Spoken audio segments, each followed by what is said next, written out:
This karakia actually comes from my marae in South Taranaki, and it talks about connecting us into nature and into the world, and also into ourselves and our family, but also sends out a message of love to any of our loved ones going through hardship. So, ka wakataki tēnei hui tō tātou waka maumatiki te atua, nō reira ki noi tātou. Puri te ao mai te tauterangi kia tina, kia wena, kia tokta manawa ura. Tīnā tokta manoro ki wea, tīnā tokta manoro ki rangi nui e tūnei ki papatona ki takoto nei. Ki tēnā o tātou te wānau me whanaunga me ngā pini ngā karanga maa. Āpiti atu ki te unga māwiwi ki te ungi tami ana te pauritanga. Koe ara i rongo wa kairiaki ki runga tuturu waka maua kia tīnā. Tīnā hui e, tāe ki e, ka pai.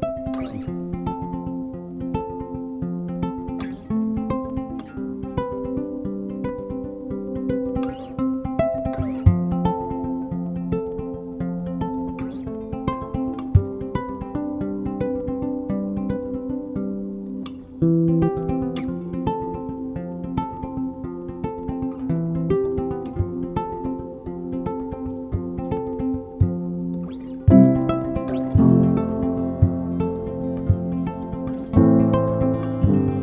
Kia ora everybody, and welcome to the Good Day Matrix. My name is Daz, and I have the absolute honour and privilege today of sitting here at Microsoft with the amazing Dan Walker. I met Dan a little while ago in a cafe not far from here in Tamaki Makaurau, just outside of Microsoft, and I was with two people, Darren Oxley and Kale Panoho. And when Dan walked into the cafe, he was with another Dan, which is a bit of a laugh around here at the moment, Daniel Lund. And the two guys that I was with just almost went into fangirl mode. They were so excited, and they were like, "This guy is someone you want to meet, Jazz. He's amazing. He's doing all this cool stuff. He's done that. Like, it's just he's exceptional." And it was just so gorgeous to see men get so excited. You know, it was awesome. It was beautiful. But Dan is an incredibly proud dad to three beautiful children and a true whānau man at heart. He has a deep passion to see Māori and Aotearoa thrive and succeed, and for that reason he's on multiple community boards and advisory boards and non-profit and iwi boards.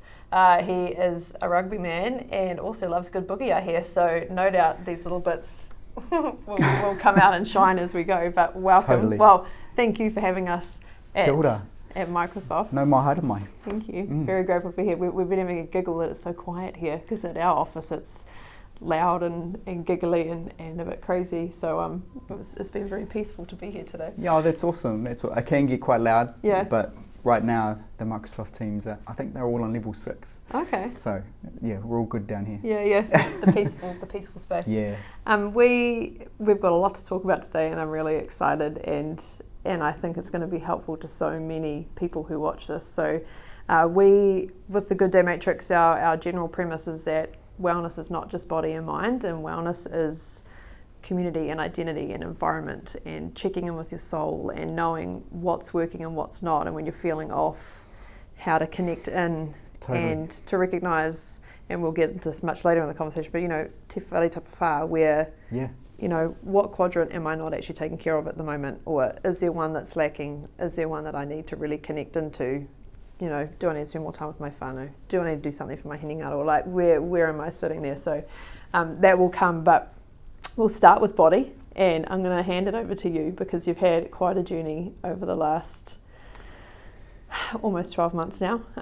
Yeah. Yep. So tell us about Kia ora Daz, and kia ora everyone. So ko te waka ko taranaki te maunga ko Ngāti Ruanui tōku iwi. So I come from the beautiful lands of South Taranaki. That's where my mum and her whānau spent 600 years, and mum moved down to Christchurch with the trade training scheme, met my dad, an awesome Pākehā fella, and I was born down in Christchurch. But that's why the rugby thing is definitely there, Crusaders, just like Will. Yeah. But moved up here for mahi, for work, around 12 years ago. And my wife and I, all three of our children, have been born up here, and it's been a beautiful experience. We love Auckland, and I guess we've had just a dream run. You know, to be totally honest, it's been beautiful experience with all three of our children. up until this last year. So actually, if I go back 3 years ago, February the 16th, I got a call. I know exactly where I was in the world and where I was sitting, and I got a call from my brother, Tahu, to say he'd had a scan of his brain, and they'd found, they'd done a biopsy and they'd found a big tumour, and it was grade 4 glioblastoma, which is incurable brain cancer. And I was shaking, and I was like, this can't be real. His voice cracked because his son, my nephew Knox, was wanting to play with him, and it still hurts to even think of that time, that period. But he was given 3 weeks, and then he lasted 3.5 years. But he was starting to go downhill last year during the lockdowns. And my whānau down in Christchurch, which is where he was based, were saying, you got to get here. But Auckland was in lockdown and the rest of the country wasn't. So the 1st of September, we were coming out of lockdown. It was the day that we'd book flights on the 1st of September to come down to Christchurch. And he was at the final stages. He was about to die. But Joshy woke up with a sore shoulder, and we took him to Starship. They found nothing. They took a scan, found nothing. And for 5 months, so we got down there the next day, and Tahu passed away, and I'm still dealing with that actually. But Joshy continually got worse in his shoulder until the 6th of January. We found a big tumour in his shoulder, and they said it's bone cancer. He's going to have to go into operation straight away, go chemo, remove his shoulder. Our whole world got turned upside down. It's been a crazy year. And for someone, so talking to body, I'm a sensei. I teach karate. I was running. I was in the Hibiscus Coast soccer team. Shout out to the crew.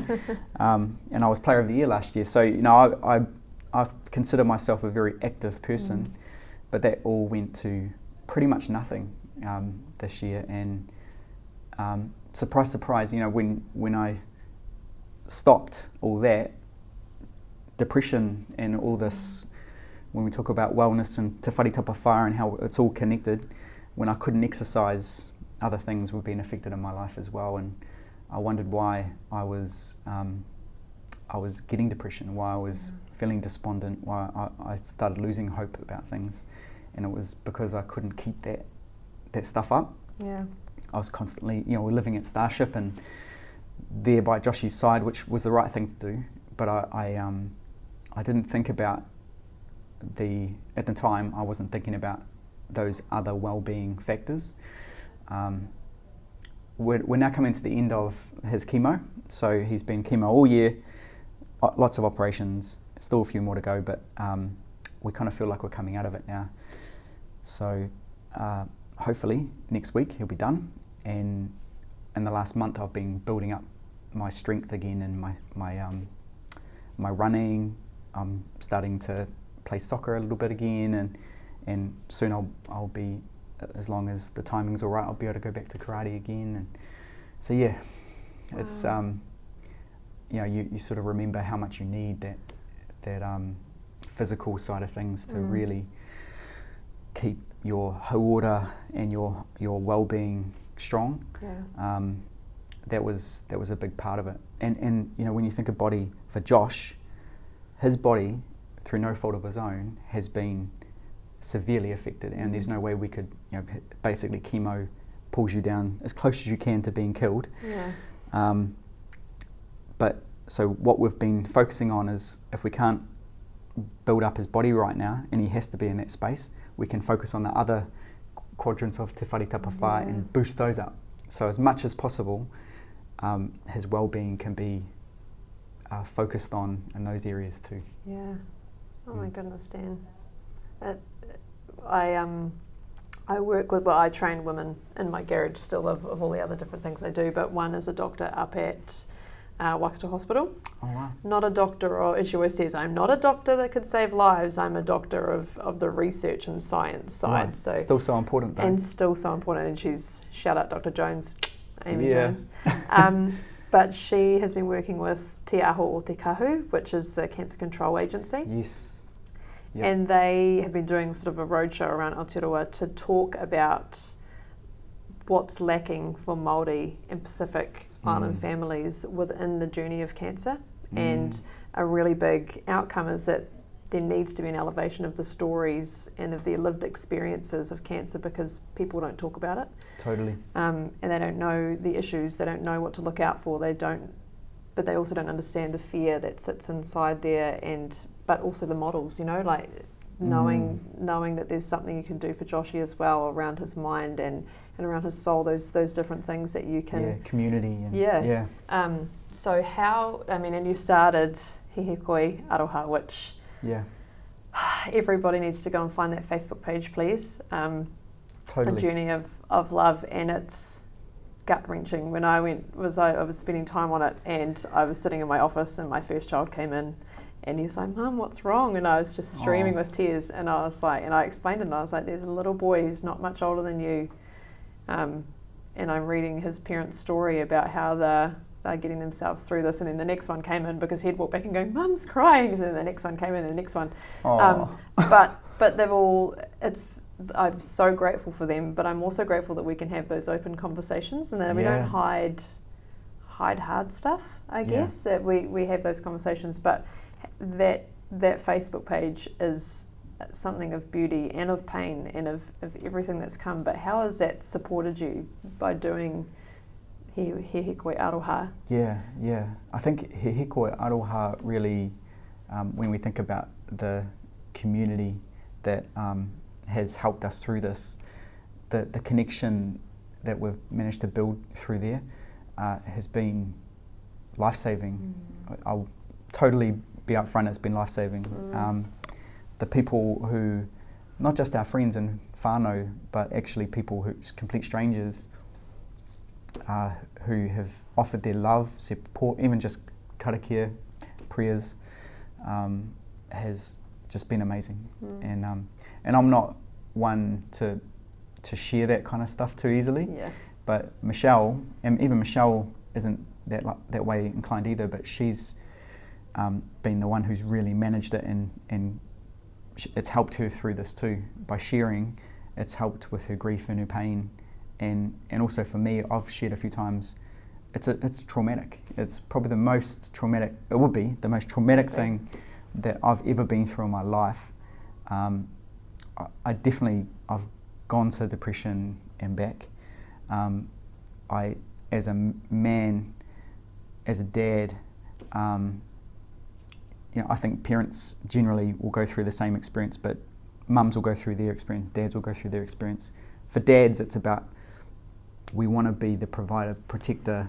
When you can't protect your kids or your wife or your whānau, you feel hopeless, just total hopelessness. And the community that we've got backing us and supporting us has made me realise personally that we're not alone. We're suffering, but we don't have to suffer alone. And what is some kind things that we can do for ourselves, which or others can do for us, and that's so. We've been amazingly lucky in that space.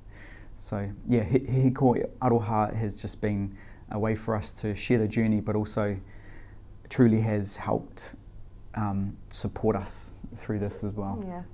Yeah. We've had different things happen in our whānau over the time, and my first thing is to write it down. It sounds really silly, but like our middle child's pregnancy, we didn't know how that was going to go, and they thought something was wrong with his brain from 20 weeks, and so we just had, and so my husband didn't quite really get me, but I was like, I need to, it wasn't for anyone else, but I just needed, and I wrote letters to this kid, and just talking to him going, I don't know what's going to happen, but that's each of us have a process, but putting it down and having something that even just a week later, you may not even, we were in such a fog, you can't remember. So being able to go back and be like, that's what that was feeling like, or I didn't realise how affected I was, because you just write it out and you don't really think about how deep or, you know, what's going on at the time. Totally, yeah. So, and that feeling you would have had, I definitely felt that when we first got that phone call of saying, we've found this in your boy's shoulder. I was looking at him as we were hearing this, and he was looking, he's like, what? You know? And then tears were coming down, and we were, even thinking about it now, just the helplessness, the fear, massive fear. Man, you would have felt it then as well. I'm sure it was just like, what, the uncertainty, and what for me, it was karakia. It was truly knowing that I can do this karakia to centre me in my space, to connect to my ancestors, my tupuna, connect into what is around me, and also to send out that message of love for Michelle, to make sure that she's strong enough for this, for myself and for my wairua, my spirit, and definitely for Josh and my other two kids. And but for Michelle, it was the writing piece, and which is where he hikoi aroha really blossomed, I guess, through her really wanting to share. Yeah, and that comes into, it leads us straight into our identity part of what we're talking about today, but connecting to manaaki, to your unique identity, like it's both connecting into your ancestors and your tupuna, but it's also connecting to what works for you and understanding, and also being respectful of the other person or other people. Like, that works for you, that's cool, so you absolutely do your process, and I'm going to do mine, and that's going to make us stronger when we come together, because we've both sort of respected that space to come in. But you briefly shared your whakapapa at the start, but tell us about the whakapapa of your whānau and where you connect to. Yeah, for sure. So through my mum's connections, Tamariki Nui is the captain of the Aotearoa Waka. So over 650 years ago, came to Aotearoa, New Zealand from Raiatea is what it's called now, but back then it was called Rangiatea. And he brought the karaka berry, which is the karaka trees and things like that. So he brought that to New Zealand. Wow. And so he believed in the potentiality of seeds, and the beauty of seeds, and his wakatoki, or his proverb that he spoke was e koreo i ngaro he kakono e ruia mai rangiatea, which means I'll never be lost in this world, for I am a seed cast forth from rangiatea. And so he planted karaka berries wherever he went. So there's a place here in Auckland where there's beautiful karaka groves where I can go to, and he planted them 650, so 42 generations back. I can go to those places, and as he travelled down with his whānau to South Taranaki, there's karaka groves in different places where he went and his people went, which is so cool that I can go to those places as a descendant of his. But also makes me think what seeds am I planting now for 42 generations down, and that was sort of, those are light bulb moments of blowing, like thinking the way Whakapapa is this way and that way, and you and thinking about the things that you do now impacts both ways as well. So the Whakapapa flows through from Tamariki Nui, but also through my nana, my mum's mum, through Ngāti Kahungunu ki Wairoa, and through Tūhaurangi. So that's around the Rotorua area and the Wairoa area. Nana lived through that stage where Te Reo Māori, the Native Lands Act, a Native Schools Act, was sort of put into power, and she had her reo sort of removed from her.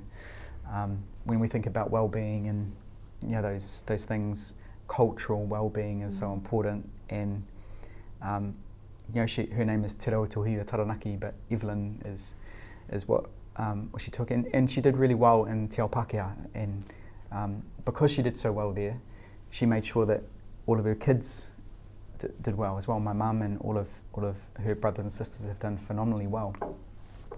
Not so much like rising to the CEOs or anything, but they were good people, and made sure that all of us kids, there's over 100 in our whānau from her side, we've all gone on to do really well, I think, because of what Nana did. She laid the groundwork. But one area where she didn't want us to go was Te Reo Māori, because of, like, I never heard her speak Te Reo Māori, even though she knew it, and she understood it, but she never spoke it because she didn't want that for her kids. That started changing near the end, where she was sort of realising, okay, it's safe now for you guys to learn it, but definitely, she made sure that all of her kids didn't speak it. So just a lost generation of it. It is. It only takes one generation to lose it, and it takes a lot of generations to get it back. And Joshi loves Te Reo Māori, so he does whai korero and pōwhiri and things like that. Now, like stuff that I never would have done. In fact, I didn't do it until later on in my life, and I love that we're starting to plant seeds now that will start changing the future trajectory for us as well. But in terms of Whakapapa, I was born down in Christchurch, but very disconnected to who I was. Christchurch is a beautiful place. We love Christchurch, but the narrative at the time was just it wasn't very positive around Māori, and I bought into that narrative too. And so I found myself, I'm kind of covert because I can say that I'm not Māori as well. I don't look too Māori, and that was the way I was. But that can, as you know, that can only go on for so long before it comes out in negative ways. And so I left high school with no qualifications, and I was sort of wayward. It was a tumultuous time, and it wasn't until I was lucky because Nana Chick, Evelyn, she's got a papakainga, or a house very close to our marae, so I could, when the time was right, I could connect into who I was and that identity piece.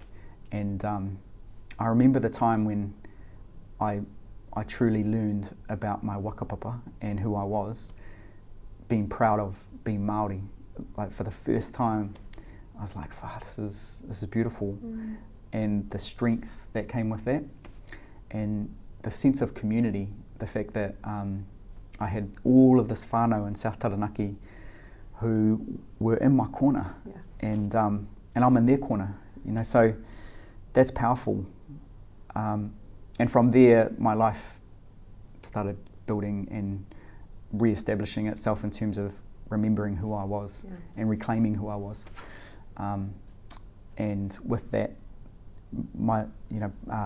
Michelle and I got married, and we've rebuilt our life really in terms of who I was from an identity perspective.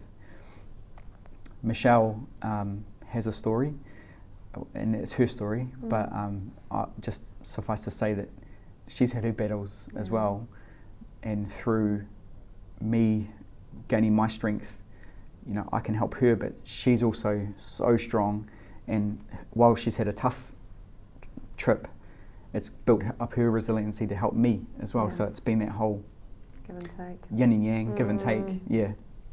It's been beautiful. Incredible. I'm so connected to identity, and I feel sort of sad sometimes that I am Pākehā, which sounds ridiculous. But in terms of the history, like I love connecting, and like my whānau came from Wales on Dad's side, and so we've got all of that generational stuff, but I feel like we don't connect into places as much. Like I feel like that pull for Māori is so strong and so connected and so welcoming to connect to those roots and to trace it all back and be part of it, but also feel the mana that comes once you realise where you're connected to. Oh, totally. And I feel like more people need to learn those central points, to connect to those central points, and how critical it is as you move forward in life, whether it's challenges, massive challenges to face, or just day-to-day life of who you are and why you do what you do, but also those grounding points to go to when you need to, like the groves. Yeah. And then also truly connecting into the land that you're on, to know that my ancestors walked here and this land is a part of me. And I love the Māori whakaro of that everything is in your ancestry. So, this land is our ancestor, this water is our ancestor, and then how that interconnects with us for our well-being too. I'm learning more and more about that space. I'm still a pepe really in my Te Ao Māori space, but I'm learning lots and I'm really loving that journey. But to your point about the Welsh, so I think my strength in understanding my Whakapapa on my Māori side has helped me really connect in on my Pākehā side as well. So I got to go back to Scotland 3 years ago and meet with my family, my whānau over there, and they, like manaakitanga, like Scottish people, so cool. And I'm like, this is my whānau. And then Tahu, he got well enough to go overseas. He went there and they just totally took care of him. Shout out to the whānau over there, and then my Irish roots as well. I found my community over there and my land, and I went to a place where my great-great-granddad had grew up and lived, and I'm like, man, I had that same vibe that I had about going to the karaka trees, that this is an amazing space for place. And again, I had to do karakia to connect me to this space and just make sure I remember this and center me in this space. I still remember going to that and just how I felt and all that kind of stuff as well. It's the storytelling too. Like I find it's been really hard to get informational stories because it was a generation. Well, I'm 36, but it was a generation where they didn't tell. Like it was the war, so there's not a lot of information about either of my grandfathers because neither of them really talked about life or what was going on. So they were really silent men as they came through, and so people didn't ask questions. Whereas I'm like, tell me more. What else can I, like if they were still around, I'd be like, I need to know, like, how'd you meet grandma, and what made you come from Gisborne to Chamutu, and like how did all this happen, and that's lost. Like we won't know. Those stories just don't get told. And again, it's just I just love storytelling, and I think there's such power. Yeah, same. I totally agree. And my dad is he's like, it's okay to sort of know, but I don't really, for him it's more about his kids and moving forward, like the future. Let's focus on what we can do for the future. Whereas I notice for Māori and Pacifica, it is very much I know where I'm from because of this, but for Dad it's, I know where I'm from because of this. And so I get it. I think it's a good blend of both, which what you need. 100%. Leads us nicely into community, I guess. So I cannot, and I don't think I will ever understand or be able to imagine the road that you and your whānau have been on in the last year. It's long and it's uncertain and it's scary, and there's smiles and there's tears and there's wins and there's losses, and it's just, I think that a lot of us will never, we have absolute empathy, but we would never understand the strength that you've had to show. But there was a bit that you wrote, a letter you wrote to Joshie on He Koe Aroha, and I just wanted to share it because it was so true to community, and then we can talk about community. Remember, you don't fight alone. You have an army, the whānau, friends and people from everywhere in this world and the next, and especially your ancestors and the atua who are in your corner. That community, and that it's not just this community, it's this community, and it's this community, and it's everywhere in between. But tell us about the communities you're connected to, I guess. And in this journey, you would have had to connect into a lot of other different communities that you probably wouldn't have been connected to prior. Totally. Yeah. I think, so, I remember writing that, and that was right at the start where there was so much uncertainty for Josh, and the just seeing him take chemo, you know, for instance, and like gritting his teeth and going through that. No child should have to go through that. And there's nothing you can do. You can't even take it for him. You just got to be there, hold his hand. But the community externally, outside of cancer, has been totally amazing and beautiful. Within the cancer community, personally, that's where I get my strength as well, is connecting into the Child Cancer Foundation, Ronald McDonald House, and Starship, and you know, there's definitely there's organisations as well that, you know, those are the organisations, but then there's the people, the parents that I've started connecting into as well. Michelle said, well, I've got my friends that I'm leaning on them and they're supporting me. I don't need to try and go, and she's not very extroverted. You know, she's actually an introvert, and so that's a lot of pressure and stress on her to do that. So all good, you know, because I want her to be well. For me, connecting externally is, I was actually on a call to a guy called Brian Young in the States. So a lady who works here, she's awesome, and her friend's son Hunter was also going through the same experience, and so just to connect to another dad, have a chat, have a talk about it.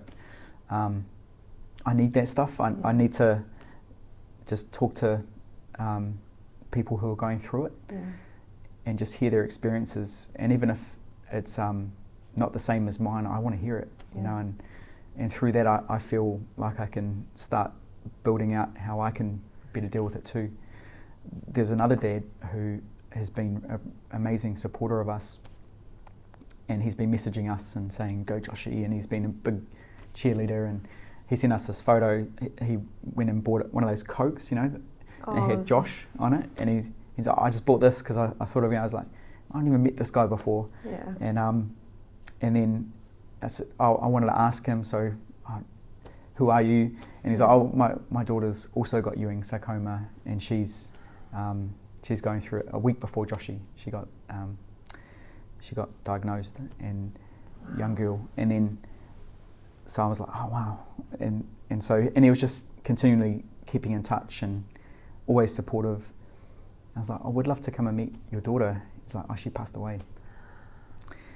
And I was literally shocked. I had to pull over because I was you know, just, for him to still be so supportive of Josh, and he's like, "Oh, I didn't want to tell you just so that you didn't feel negative or that," but through this, you know, I've really connected with him, and you know, I want to help him because he's been helping us, and so there's this amazing community within the cancer thing, which is really hard, man. Like I've met parents who their kids have got incurable cancer, and you know, they know that their child, it's just about a time thing. To parents who have gone through it and they're at the other end, some don't want to connect as well, and that's fine. But for me, I'm really keen to connect. You've got to break the isolation. You've got to, for men especially, you know, we've got to connect in. We want to try and control stuff. We want to try and be the man. Society expects that of us. Don't cry. But you know, when we connect to others, we find that we see ourselves in others. We see that reflection of ourselves, and it helps all of us to connect because we're all connected. We know this. You know, Māori have a worldview, Pākehā have a worldview, and we've got this beautiful multicultural worldview. We can it actually helps us if we connect. And I'm definitely seeing that more and more in this journey for cancer. It's an amazing learning, and it's amazing that people can still offer help and support when they're facing things themselves. But that's probably their way to feel helpful or useful to someone else, is to share. It's just we need more people to share. Don't suffer in silence. And to know that it's all right to break down in tears. And it is true. We talked about this a while ago, was women want men to be vulnerable, then they get vulnerable, like, whoa, hold on a minute, and they expect tears that we're going, or, oh, we've opened up it, can you turn the tap off? Like, that's enough now. But actually, it's true, we need that, and our men need that. The entire New Zealand needs our men to be able to do that in those times, because it's so important. Actually, I'm finding this experience has allowed me to be able to connect into a deeper part of myself as well. And I find I do have mates who are like, oh, okay, this is maybe a little bit uncomfortable as well. So I need to be careful where I sort of turn it on. But I also I get value when I can connect with another man, and that deeper connection. Masculine love and creating safe spaces for men to express grief, trauma. I have a firm belief that men need to connect with other men in that space, but we don't. A lot of my connections with men before this was definitely like karate, which is awesome. I love, and you need that stuff as well. Soccer, it's macho, and that's cool, but this has brought me into a space with Essentially Men. Have you heard of Essentially Men? No. Okay, they're I went on a Men Being Real weekend where you connect with other men, 30 other men at this time, and we went on just a journey of understanding each other. And it was confronting. I was definitely like outside of my comfort zone sometimes. Like, they're like, right, now we're going to do a head massage with a man. Pick a man. Going to do a head massage. I'm like, holy shit, this is weird. But did it and wasn't that bad. And I'm like, after a while, when he's not reacting badly, I'm like, okay, I'm just massaging a guy. And then he did it to me. I'm like, this is actually really good. But then also, because that was 3 months after Joshi, and I had really tried to hold it all together. And that weekend I cried like a baby, just bawled. And but there were men around me who were also crying, and they came around me in a big circle. There was like 15 guys touching back on my neck, and I remember that moment. It unblocked me, and I felt lighter after that whole experience. I'm like, okay, this was awesome. And so now I've got a men's group that I go to every week on a Tuesday night, and we get deep, and it's from that crew. So we've already gone through that experience, but it's a time where we can just be real, like men being real with each other. Like this, let's not try and, like, you can look at my LinkedIn, you can look at my Facebook and Instagram, but let's actually just throw that bullshit away and just talk about how you're feeling right now. Like, really, how you're feeling. Oh, my wife and I had a fight. And it's actually really about bullshit if I'm, true to myself. And so I've really, I value that now. I see real value. That's one of my rules in life, is when I'm like, how are you? And they're like, good. I never take good. Right. Like, nice. Nah. What's going on? Like, and I'll wait, and I can politely wait and awkwardly wait as long as I need to, but I don't walk past someone who just goes, yeah, good. Good on you. Because there's more. Yeah. And I'm the first to say good as a block. Like, yeah, no, good. Yeah. Because I don't really want to go into it. Like, it's it's like a safety mechanism to be like, no, good, and then you hope that the person's too busy to care. I was actually somewhere yesterday, I haven't told these guys yet, and I walked past a girl who I've known when I was a kid. I was up here in Auckland, and I was off with good reason. I'll explain that after this interview today. And she texted me last night about 7:30, and she was like, "It was so nice to see you. I love what you're doing. Were you okay today? Because you seemed off." And I was like, damn, I honestly thought I had sunshine and rainbows coming out of every pore. Like, I thought I was holding it together pretty well. Yeah. Because I got a bit of a bad phone call in between 2 interviews. And I clearly wasn't. But Right. and the team knew what was going on. I was like, we just need to hold it together. I need to get this done. Then I can get back to Hamilton and get to where I need to be. Right. But I really thought I had that together. But for her to have noticed, because she was busy and she was running past me and she hugged me, she saw me for 2 minutes Wow. max, to then message me that later when she doesn't know me very, we've seen each other maybe 4 times as adults. I was like, wow, that's pretty powerful that someone Totally, man. read it or noticed it or felt it. So Intuitive. yeah, Yeah. it was pretty magic. I think that's a mana wahine. It's a strength of our ladies to have that. But I've actually found that men can do that too. Yeah. It's just we put something across it to put on this image, or again, what society wants us to show. So I think we need to create more of those spaces for men. Yeah, 100%.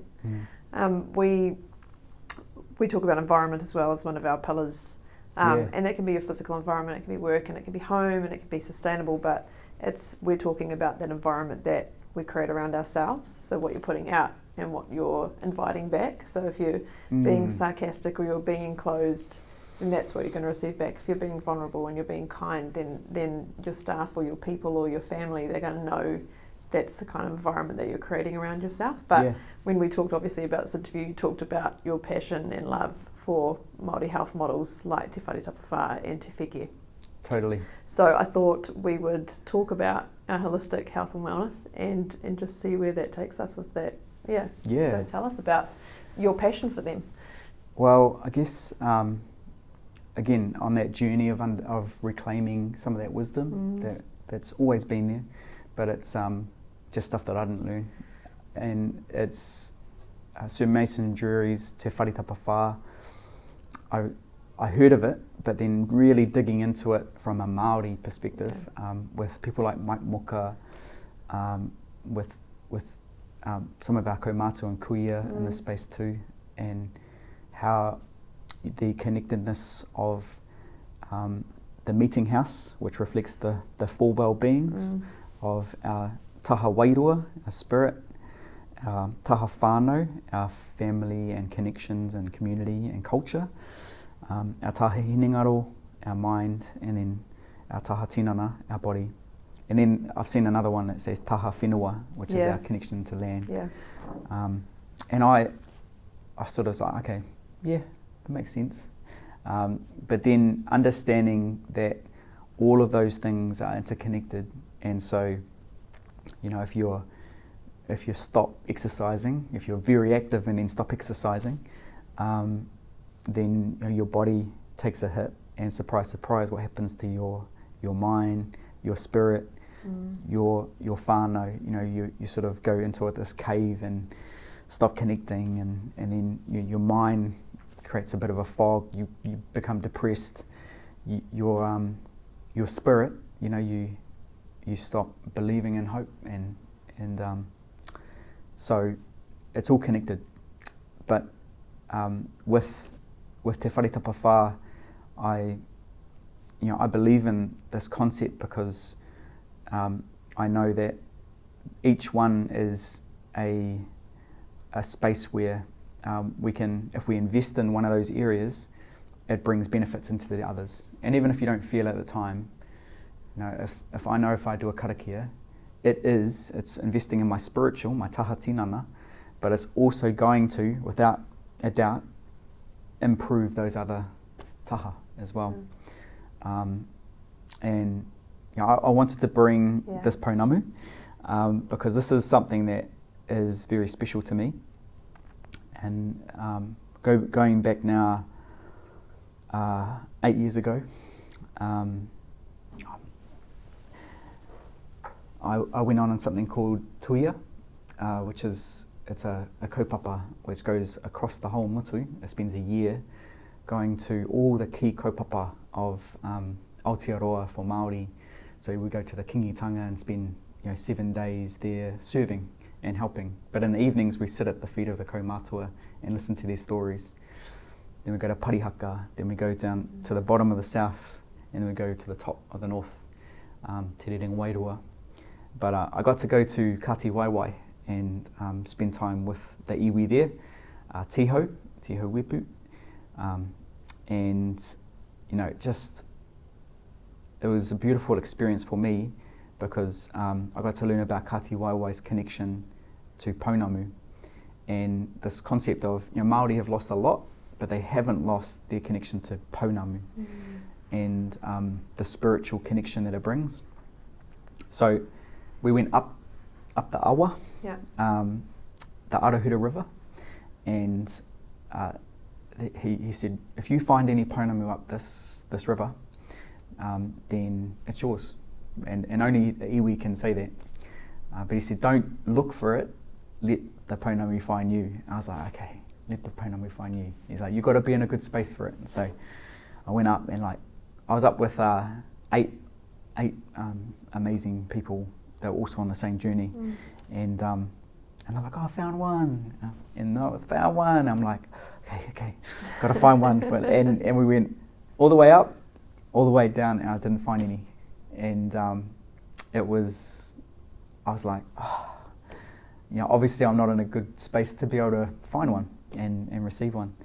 And then I remember leaving and going to the sea, to the west coast, and this is in Hokitika, to do a mihi and thank the Tangaroa and Hine Moana for their protection of me and support of me at that time. And I looked down at my feet, this on the beach, and there was a Pounamu. And it I don't know how it got there, I still don't know how it got there, but it was there at my feet. And I picked it up and I was like, okay, does this belong to anyone? And so that's how this Pounamu came to be, and Tiho blessed it, and ever since then I've had this Pounamu, and so it's been around the world. I went to Scotland when I went to Scotland because my cousin was close to death at the time, and I left that with him, and I wanted to gift that to him to help him through that, and he got well. And so they did a lot of prayer over they're Catholic or Anglican. They're very religious, and they did karakia or blessings over the stone, but also for him, and he came through it. And then when my brother got brain cancer, they sent it back. So it came back from Scotland to Christchurch to be with Tahu. And he didn't make it, obviously, but he got 3.5 years rather than 3 weeks. And then when Joshi got diagnosed, Joanna, my sister-in-law, sent this up, and so it's back with us again. And it's amazing how it's gone around the world and come back to here to be with us to help Joshi through his journey. And so it's very special, very tapu. But that again, that came to us about 3 months into the journey as well. And the taha wairua, the chance to really connect in, to do karakia with this, and for Josh to touch it and for other good people to touch it, gave the positive vibes that I believe has helped him through so far to where he is today. I'm called Taipure Henui, which is the name of my marae, and it's about that connection to who I am, but also to my whānau. I'm incredibly grateful to hold it. Kia ora. Thank you. So grateful. Power, eh? Yeah. Beautiful. And so while Joshi's taha tinana, his body, is very weak, very sick. His taha wairua, his taha hinengaro, we've been working on schooling and keeping him strong in that space. He's taught himself scripting and coding. He's built games. He's even made money off his games, which is awesome. And then his taha whānau, we connect him in to not just his whānau, but the wider whānau as well, making sure that he knows that there's this army behind him, as you say. Yeah. As you say. So those three quadrants are pumping. Yeah. So we're keeping those strong. So even though he's sort of way down here, it's gonna come back up, or it's gonna be strong enough to go through the chemo anyway. Yeah. Is our belief. Yeah. It's the right belief to have. Thank you. Kia ora. That's Thank beautiful. Kia ora. I don't know how to. Oh, you're an amazing, amazing human, Dan. Kia ora, Des. So grateful to have sat here today, and I know why those boys fangirled now. When to be we fair, saw you. they're awesome too, man. They're amazing people, and I think again, as I've sort of become more stronger in terms of my identity, it's that mirror of finding reflections of beauty in other people that has, maybe they're just seeing themselves reflected in me is why they, we talked to Carol Brown obviously earlier, and she was like, a proud mother moment. She said, Dan Walker's my proud mother moment. She is awesome. That's how we feel, when you see someone flourish and you see someone just doing really well and shining. And that's how she feels about you. So I always try and tell people how other people feel about them, because sometimes they don't actually tell you direct that they're proud of you, or totally. They're grateful to be part of your world. So I'm grateful to be part of so many people here at Microsoft, so many people in the the cancer community. Love you, and definitely my whānau and my friends. We haven't connected as much this year as we normally would have, but that's we're going to start coming out of it soon, and we'll be able to start being able to connect much more than we have in the past.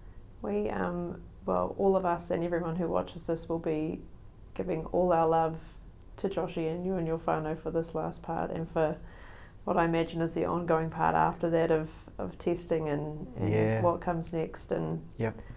But I know that you do have an army behind you, and there's more of us joining day by day, and consider us part of it. So kia ora, ngā mihi. Oh, you're amazing. You're so amazing. All right. 3 things that made you smile today. So we took Josh to Whakapapa College for a look at the school, and so just so awesome to be able to think now about next year, and he's like, I love it, I can't wait to be here. And I'm like, it's so cool. Yeah. My wife is she's my well-being, and always been my strongest supporter, and today she cracks jokes and stuff like that, and so just having a good laugh with her, and then just being here at work, connecting with the people here and stuff like that. We've got a really great culture, and so I love the people here. So lots of smiles with them too. Yeah. Favourite books? I read. I got heaps. But I mean, I love science fiction, and there's. Have you heard of The Wheel of Time? No. It's this massive epic fantasy, like 15, 16 books. But Tahu really loved it, and he's like, bro, you got to read this. And I looked at just one book, and it's like 600 pages. Oh wow. I'm like, nah, I got better things to do. But since he passed, it's been a labour of love. Yep. And I'm reading it now, and I'm like, these are awesome. And I wish I'd done it when he was alive, but it's kind of a labour of love for him. But it's got me into a whole lot of different fantasy. Brandon Sanderson, I love some of those sci-fi fantasies as well, and just really cool. Gives me a bit of an escape from the busy life. But love some of the autobiographies. I read Sir Apiranga Ngata's book, and really into some of those too. And I read A Gentleman in Moscow, just recently, and there's a really beautiful book of the journey that Russia went through recently, which is beautifully written, and great imagery and stuff like that. 3 favourite smells?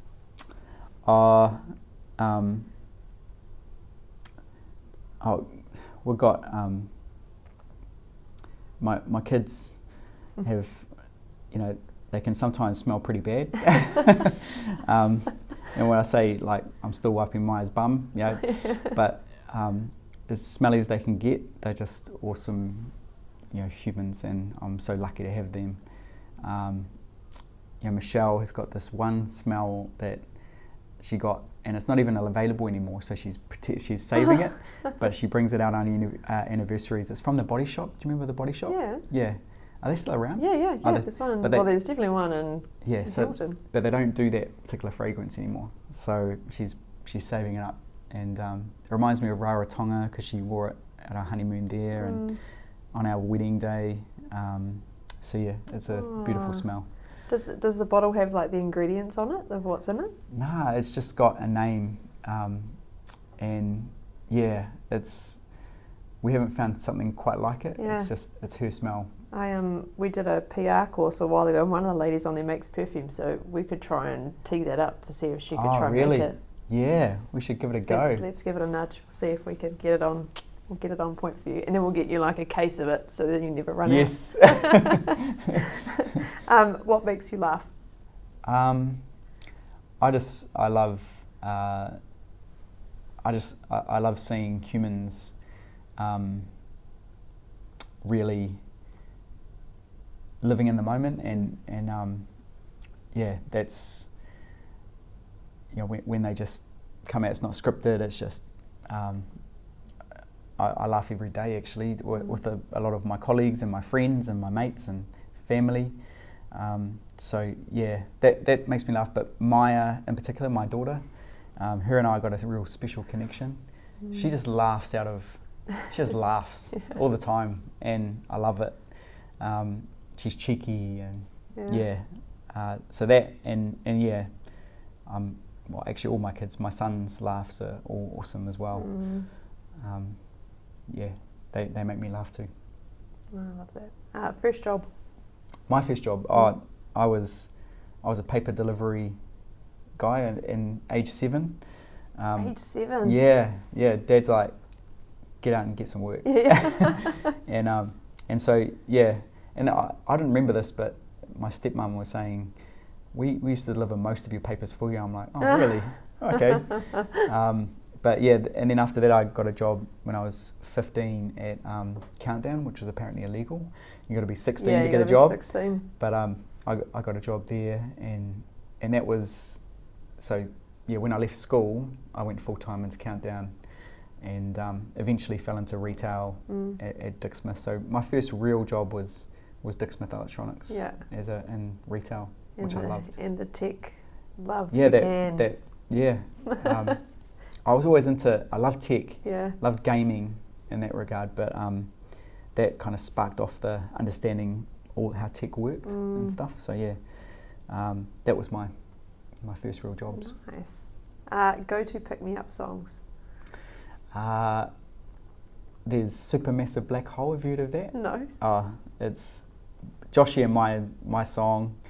We love that. There's another one which is called Whatever It Takes, which is it's a song that for us has been a get through cancer, do whatever it takes to get through this. And we actually came across it through, do you know the VR one where you can sort of, you got the big swords that it was on that. And that's been our go-to song now we just blast it, we turn it up loud, and whenever we finish chemo, that's the song we play on the way home. Joshie loves it. It's a strong, I love that song too. Oh, nice. Whatever it takes. Yes, that's it. Yep. I can't think, it's annoying me. Not Kings of Leon. No, it's the Dragons. Dragons, yes. Yeah, something dragons. Imagine Dragons. Imagine Dragons, yeah. I'm a song buff. Nice. 3 things that you're grateful for today.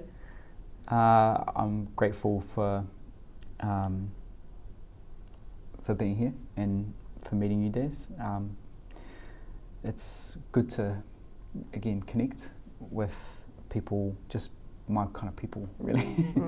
I'm thankful that, you know, I work at Microsoft as well, just beautiful people who have supported me through this, and just so thankful for my whānau and for Joshi, you know, the fact that we go to Whakapapa College today and talk about his future.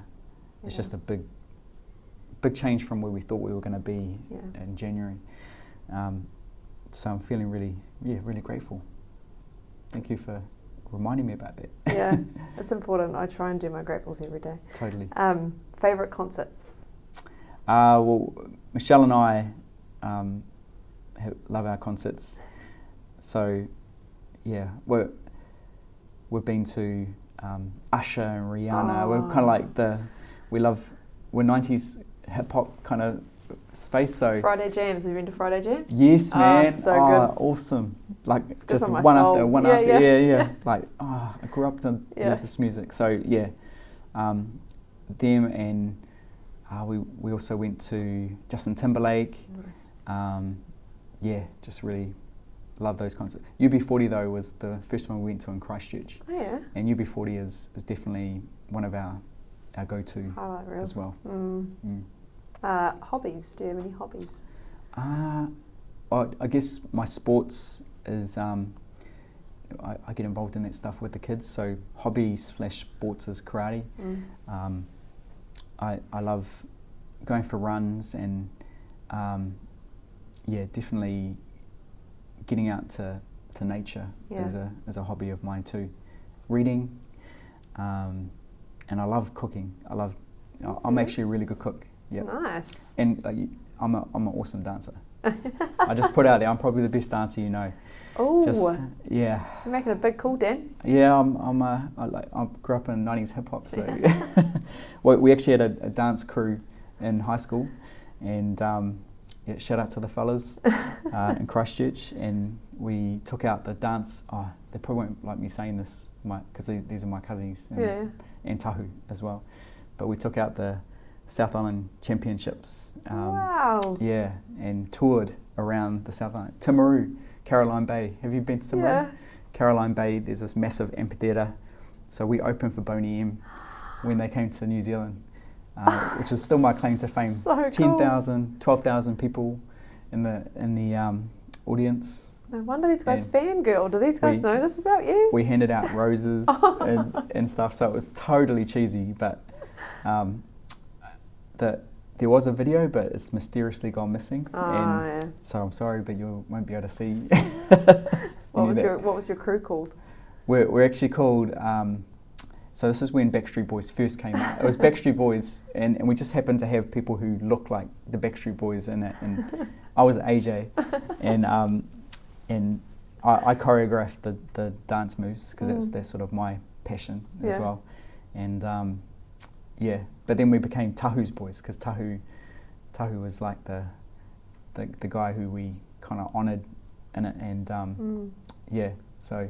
But now any kind of weddings or all the aunties are like, oh, do a dance, and they put on the music, and we all stand around going, oh my God. And then you know every move all together and you start. Yeah, and then all of a sudden we're like, okay, here we go. We still got it. Have you ever watched Friends? Yeah.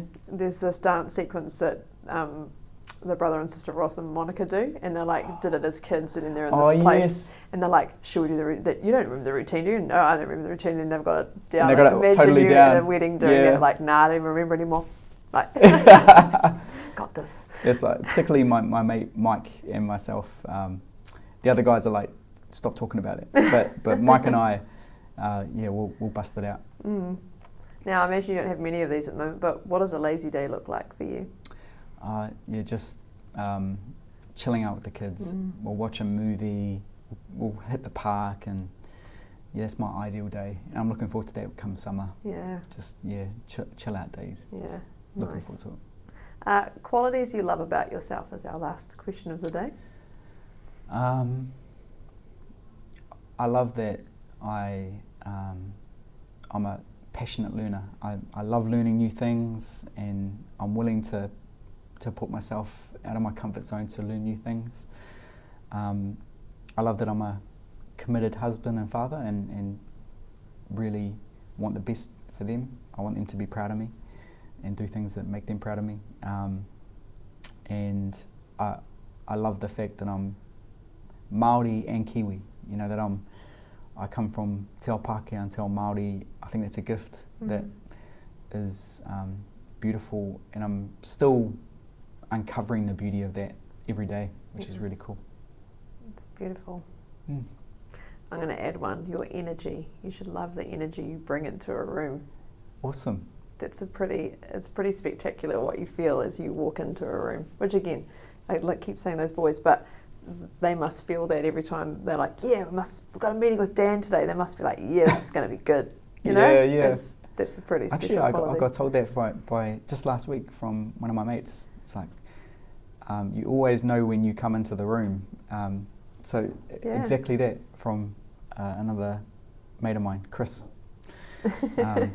So yeah, that's cool. That's really beautiful to hear. I would love it if you had a karakia to finish. Yes, this please. interview today. Please. So this one is. I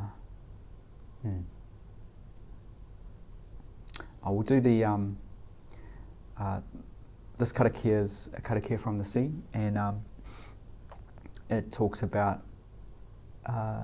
the winds that flow over the sea, and how they can move us around, and they can be quite tumultuous, but at the end of the day there is always the dawn of a new day, and so there's always promise, there was always hope as this one. So we'll do that one. Nō reira, ka whakakapi I tēnei ui tō tātou waka maumi te kiti atua, kei noi tātou. Wakataka ta'au ki te uru, wakataka ta'au ki te tonga, kia mā kina ki uta, kia mā taratara ki tai. E ia kia ngātia tākura, e tio, e uka, e au ti e mauri ora. Kia ora, Des. Beautiful, kia ora. Thank you. Thank you. I'm going to give you a big hug. Yes, awesome. While I'm still all hooked up to my phone.